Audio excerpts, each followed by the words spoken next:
दोस्तों, एक समय था जब सारे देश भारत पर राज करने का सपना देखते थे, क्योंकि भारत दुनिया का सबसे अमीर देश में से एक था। भारत देश शुरू से ही समृद्ध और संपन्न रहा है। भारत को सोने की चिड़िया कहा जाता था।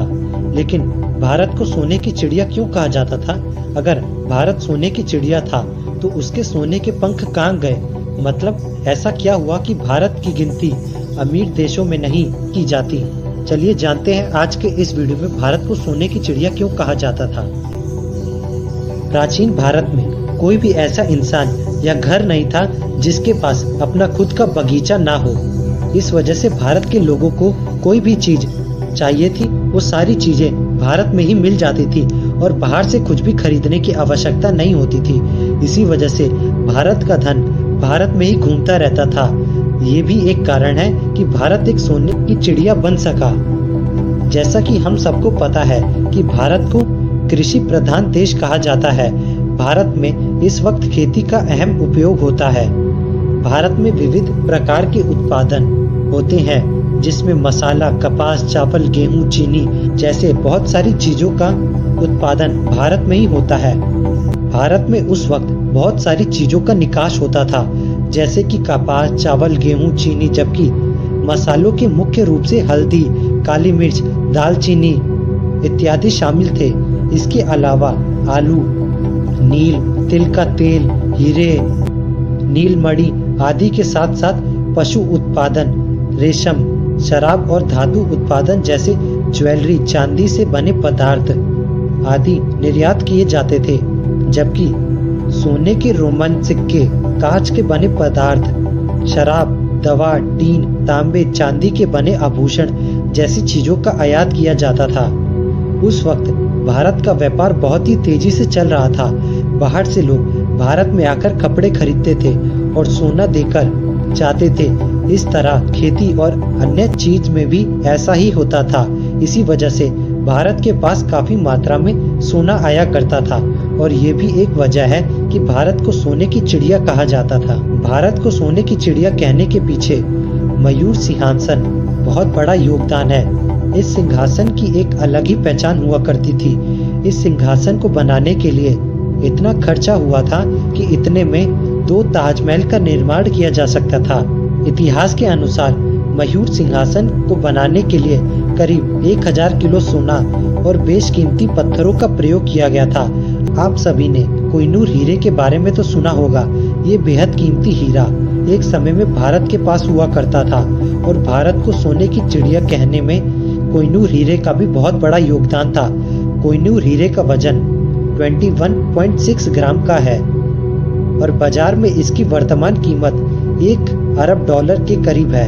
ये हीरा गोलकुंडा की खदान में मिला था और दक्षिण भारत के काकतीय राजवंश को इसका प्राथमिक हकदार माना जाता है। लेकिन आज वो हीरा ब्रिटेन की महारानी के पास है। मोहम्मद गजनी ने भारत पर हमला किया था, उसकी बड़ी वजह भारत की समृद्धि थी।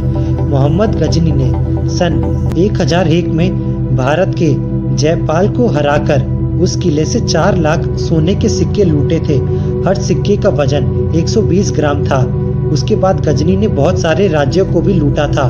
सन 1025 में उसने गुजरात पर हमला किया और गुजरात के सोमनाथ मंदिर से करीब 45,000 करोड़ की कीमत के 2 मिलियन दिनार लूटे थे। मोहम्मद गजनी के बाद नादिर शाह भारत को लूटने के इरादे से भारत में आया। उसने भारत के तत्कालीन गद्दारों राज्यों की मदद से भारत को लूटा और इस लूट को वो अपने साथ बहुत सारा सोना और मयूर सिंहासन भी लेकर चला गया, जो बेहद कीमती था। एक के बाद एक लगातार भारत को दूसरे देश ने लूटा, क्योंकि भारत के अंदर बहुत सारे लालची और गद्दार राजा मौजूद थे। तो भला अंग्रेज ऐसा मौका अपने हाथ से कैसे जाने देते? तो उन्होंने भी भारत के लालची राज्यों और लोगों की मदद से भारत को गुलाम बना लिया और दोनों हाथों से अपने इस देश को पूरी तरह से लूट लिया और अपने साथ कोहिनूर हीरा भी ले गए। भारत को इतने सारे देश के लोगों ने लूटा, फिर भी आज भारत में 22,000 टन सोना लोगों के पास है, जिसमें से लगभग 3 से 4 हजार टन सोना भारत के मंदिर में आज भी है। अगर वर्ष 2018 से 19 के आंकड़े देखें तो पता चलता है कि केरला के कई सारे ऐसे मंदिर के किसी भी गर्भगृह के एक कोने में इतनी रकम का सोना बहुत ही आसानी से मिल जाएगा। हमने देखा कि प्राचीन भारत के पास क्या क्या था, जिसकी बदौलत भारत को सोने की चिड़िया कहा जाता था। अगर भारत में उस वक्त गद्दार मौजूद ना होते तो भारत के सोने की चिड़िया के पंख को कोई भी काट नहीं सकता था, न अंग्रेज, न मुगल और न ही मोहम्मद गजनी। भारत में लगातार हुई लूट की वजह से आज सोने की चिड़िया कहा जाने वाला भारत की तुलना विश्व के विकसित देशों की तुलना में बहुत ही खराब है। लेकिन इसमें भी कोई शक नहीं है कि भारत पूरे विश्व में बहुत तेजी से सफलता के झंडे गाड़ रहा है और वो समय भी जल्द आएगा जब लोग भारत को फिर से सोने की चिड़िया के नाम से बुलाएंगे।